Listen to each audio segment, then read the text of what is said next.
Aleluia! Que a graça e que a paz do nosso Salvador esteja no seu coração, esteja com você e caminhe sempre com você. Hoje nós estamos entrando no nosso estudo, na continuação da explicação da palavra de Deus.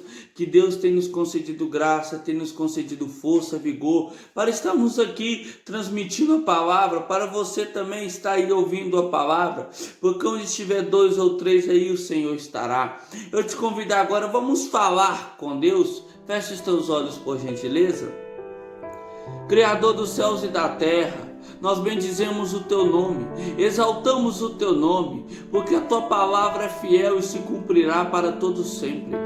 Ó Pai querido, eu uno a minha fé com essa pessoa que acabou de abrir esse vídeo, Pai, em uma só conexão, Pai. Te peço que visites o profundo do coração dela, que visites, Pai, a sua família, que visite a alma dela, o espírito dela. Ó Senhor, abençoe ela em todas as áreas da sua vida, guarde ela, livre ela de todo mal, ó Pai. Visita, Senhor, em nome de Jesus Cristo, Pai, a vida, Pai, de quem ela está pensando agora, pois ela está sendo uma representante da sua família ao ouvir a tua palavra, e todo mundo que ouve a sua palavra ou se fortifica, ou se levanta, ou se qualifica, ou se capacita, Pai. Fala o coração dela, fala o meu coração, desce com a tua palavra como uma flecha pegando fogo, Pai, e atinja o meio do nosso coração. Dessa forma eu te agradeço, te louvo e te exalto, em nome de Jesus, amém. Aleluia. Da continuidade ao nosso estudo, Evangelho de Jesus, escrito por João, capítulo 18, do versículo 8 ao 11. Então, Evangelho de Jesus, escrito por João, capítulo 18, do versículo 8 ao versículo 11. Então, deixa eu arrumar aqui. Então lhes disse Jesus: já vos declarei que sou eu, e se é a mim, pois que buscais, deixai ir estes, para se cumprir a palavra que dissera: não perdi nenhum dos que me destes. Então Simão Pedro puxou a espada que trazia e feriu o servo do sumo sacerdote, cortando-lhe a orelha direita, e o nome do servo era Malco. Mas Jesus disse a Pedro: mete a espada na manhinha, não beberei porventura o cálice que meu pai me deu? Aleluia. Aqui nós vemos a continuação, onde Jesus chega no jardim Getsemane, e ele chegando nesse jardim, chega Judas, os fariseus, os sacerdotes, pessoas com pau, porretes, espadas, armas, e todos chegam perante Jesus. E eles falam: quem é Jesus? Jesus fala: sou eu, e todos caem por terra. Aí aqui Jesus fala de novo: eu não já declarei que sou eu? A mim que vocês buscai? Deixa os que estão ao meu redor ir.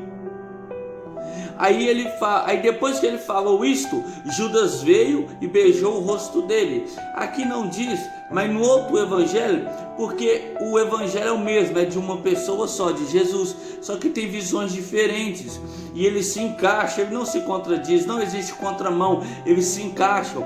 Se você for trazer para esse texto, se você for fazer a junção dos textos e formar uma história cronológica desse momento de Jesus Cristo, você vai poder ver que depois disso que Judas veio e beijou ele. E Judas, aí a Bíblia vai dizer: para se cumprir a palavra que dissera: não perdi nenhum do que me deste. Só que antes do versículo 9, Judas veio e beijou ele. Aí o autor desse evangelho, de nome João, falou dessa forma: para se cumprir uma palavra, por isso ele disse aquilo. Aí versículo 10: então Pedro puxou a espada e feriu o servo do sumo sacerdote, cortando-lhe a orelha direita, e o nome do servo era Malco. Depois que Judas beijou o seu rosto, aí começou, eles vinham querer prender. Aí Jesus me arrancou, Simão Pedro arrancou uma espada e cortou a orelha do servo do sumo sacerdote, e o nome dele era Malco. Só que aqui entre o versículo 10, a Bíblia vai dizer que Jesus pegou aquela orelha e colocou no local certo e curou o servo do sumo sacerdote. Então quer dizer que Pedro cortou a orelha do servo do sumo sacerdote. Para a pessoa ser serva de um sumo sacerdote, provavelmente ela queria ser um sacerdote. Para ela ser um sacerdote, a Bíblia vai dizer no livro de Levíticos, das leis, na época de Moisés, que você tinha que molhar com sangue a sua orelha direita, o seu polegar direito e o seu dedão direito. Aleluia! E se ele não tivesse a sua orelha, ele não podia ser sacerdote. Provavelmente isso era um sonho que ele tinha. Então, aquele sonho dele estava sendo tirado, e pior, por uma pessoa que andava com Jesus. Talvez hoje eu estou te dando esse texto, talvez hoje Deus está falando com você. Às vezes você foi ferido por um homem de Deus que você confiava, uma mulher de Deus. Às vezes você foi num local, num templo, e não foi bem recebido. Às vezes você tentou caminhar, mas sofreu muito com pessoas, irmãos. Só que Abel foi morto pelo seu irmão, Davi foi traído pelos seus filhos, e entre outras.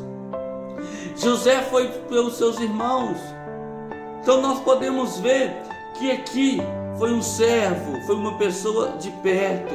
Só que Jesus Cristo hoje, Ele te fala, Ele pega o que é a sua história e te devolve a sua história.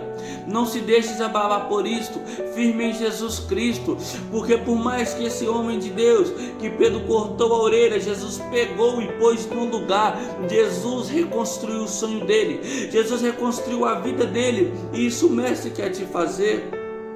A segunda coisa, Jesus disse: Pedro, mete a espada na bainha, não beberei do cálice que o Pai me deu. Por que o cálice? Porque se você for pegar numa leitura bíblica aprofundada, pegando livros da Bíblia, você vai ver que a cruz é uma figura de um cálice da ira, que Jesus bebeu, só que em forma de cruz, que exigia um sacrifício, e ele pegou a ira, bebeu a ira de Deus e nos reconciliou com Deus através da cruz. E a cruz é uma figura de um cálice. Creio que vocês estão podendo me entender. Aí aqui, Pedro andou com Jesus 3 anos e meio. E nós podemos ver que Pedro era pescador, eles usavam rede. E quando você pesca um peixe na rede, é necessário cortar ela. Então Pedro, a jornada inteira, Jesus viu a espada na bainha dele. Jesus não podia ter tirado a espada dele antes dele cortar a orelha do servo? Podia. Jesus podia ter impedido? Podia. Só que o que eu quero te dizer, a segunda mensagem que eu quero te falar, é que a única maneira de Pedro largar a espada era ele sabendo que aquela espada não ia servir para nada. Porque Jesus queria que eu tirasse a espada do coração. E Jesus permitiu aquilo. Depois que ele cortou aquela orelha, Jesus foi e pôs a orelha no local e mandou todo mundo parar. Jesus reconstruiu um sonho e mostrou para Pedro que aquele sentimento dele não servia para nada. Aquela vontade dele não servia para nada. Muitas das vezes Jesus permite que nós façamos coisas que achamos que é bom. Muitas vezes Jesus permite de nós pomos o nosso pensamento em prática. E quando fazemos isso, vemos que nada adiantou. Jesus mostrou, Jesus queria que Pedro tirasse a espada do coração dele. E a única forma era ele vendo que aquela espada não servia para nada. Talvez o seu sentimento de angústia, de tristeza, de amargura não serve mais. Jesus às vezes permitiu de você fazer algo para ele te mostrar que não serve, não adianta. Que a única coisa que vai servir na sua vida é Jesus Cristo. Ele sim vai valer a pena. Jesus Cristo, o maior reconstrutor de sonhos que a terra já viu. Jesus Cristo, o bom pastor que alimenta a alma e dá descanso para o corpo. Jesus Cristo, o que constrói uma vida do zero, o alfa e o ômega. Jesus Cristo, aquele que veio e venceu tudo e te deu este momento agora. Muito obrigado pela sua atenção. pela sua compreensão. Que Jesus ilumine todos os seus passos. Porque Ele vive, eu posso crer.